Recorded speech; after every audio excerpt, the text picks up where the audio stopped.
Hey guys, I've got the 2009 Chevy Silverado here with me today, and I'm using this truck to point out to you the location of the AC fuse and the AC relay. So we're gonna head under the hood to check that out.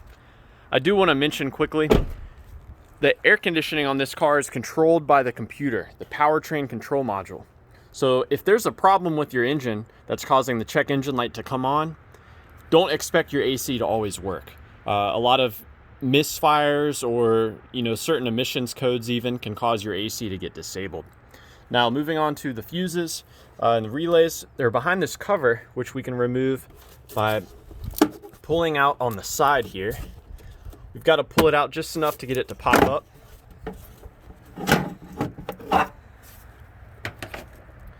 Now the fuse for the air conditioning is a 10 amp fuse located right here. What's cool about this fuse is it only receives power when the AC relay has engaged. So we can pull that fuse out. As you can see, that is what a good fuse looks like. And the exposed metal on that fuse is how you can check to see if it's receiving power. If this fuse is receiving power, but your AC compressor is not engaging, meaning the front of the compressor is not turning, then you may have a bad compressor clutch or a bad wiring somewhere. Now the AC relay is what is activated by the computer to send power to that fuse, and your air conditioning relay is this one right here. My absolute favorite way to test AC relays is have the engine running with the AC turned on. I'll then lightly tap on that relay and also wiggle it. Sometimes relays can get stuck, and by tapping or wiggling the relay, you can free it up. So if after I tap the relay, my AC compressor engages, then that is giving me a pretty good hint that maybe my AC relay is starting to fail. Another great step is you can remove and set aside your AC relay. And if you have fog lights, swap in your fog light relay. If your fog light relay is working and your AC works when you install it, then you know that this relay is probably not good. However, if you don't have fog lights, do not use this relay because this is your fuel pump relay.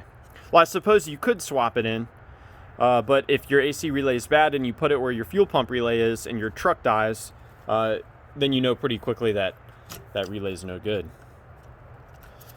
Now, there are a couple of other reasons other than a misfire or a check engine light that will disable your AC.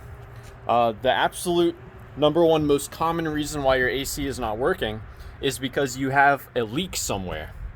So perhaps the compressor itself, one of the lines, or maybe the evaporator or condenser is leaking freon.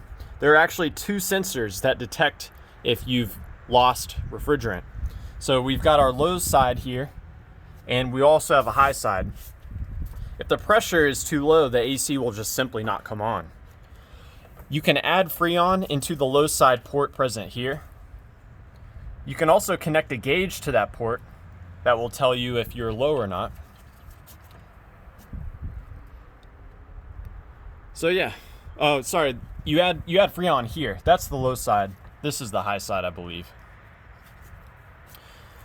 One other thing we can do is with this connector on the AC compressor, we can check to see if the compressor is receiving both a power and a ground. Both are necessary for the AC compressor clutch to engage. So if you measure voltage across this connector, then you know your AC relay and fuse are working. So voltage present here should result in the compressor clutch engaging. If you have voltage here but no engagement with the clutch, then you know that your clutch has failed.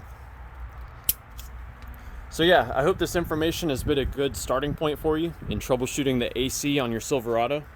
Please let me know if you have any questions or, more importantly, any advice. Thanks for watching.